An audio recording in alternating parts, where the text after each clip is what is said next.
Hello বন্ধুরা, এই হচ্ছে ডাব শ্যাম্পু। মায়ের বছরের এই একদিনেই চান করানো হয়। আজ কালী পূজার দিন মাকে আজকে চান করানো হবে। পুরনো যা কাপড় সব খুলে মায়ের গয়নাপাতি সব এক সাইডে রেখে এই দেখুন মাকে সব খুলে দেওয়া হলো। এরপর মহাকাল মহেশ্বরকেও চান করানো হবে, ভৈরব একেও চান করানো হচ্ছে। দেখুন সব ডাব শ্যাম্পু দিয়ে জল গুলে পুরা চান করানো হবে।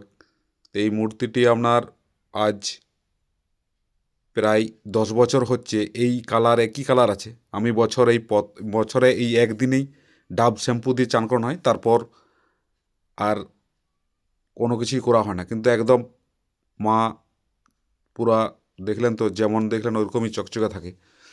তো খুব সুন্দর করে চান করানো হয়। দেখুন এটা মায়ের মূর্তি। মায়ের মূর্তিকেও সুন্দরভাবে পরিষ্কার করে চান করানো হয়।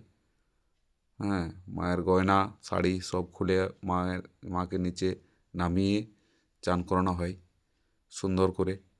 ঘরে যেমন আমরা বাচ্চাদেরকে চান করানো হয়, সেরকম মাকেও আমি এইভাবেই চান করাই।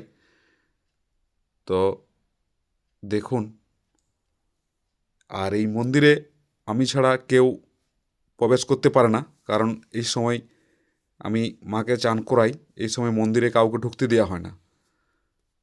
মন্দিরে আমি একাই মাকে নামাই, একাই কাপড় গয়না সব খুলে এক সাইডে রেখে মাকে সুন্দরভাবে চান করিয়ে আবার পুছিয়ে ভালো করে নতুন বস্ত্র দিয়ে নতুন শালু দিয়ে পুরো পুছা হবে।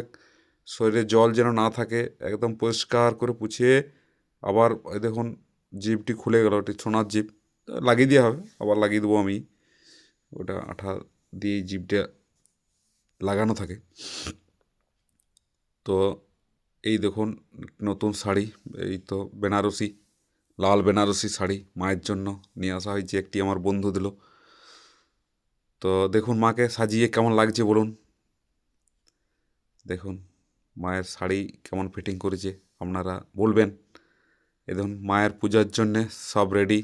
পুরোহিত এসে পড়েছে, আমার সব রেডি করা হয়ে গেছে। তো বন্ধুরা, ভালো লাগলে পাশে থাকবেন, লাইক শেয়ার কমেন্ট অবশ্যই করবেন। কমেন্টে জয় তারা কমসে কম লিখবেন।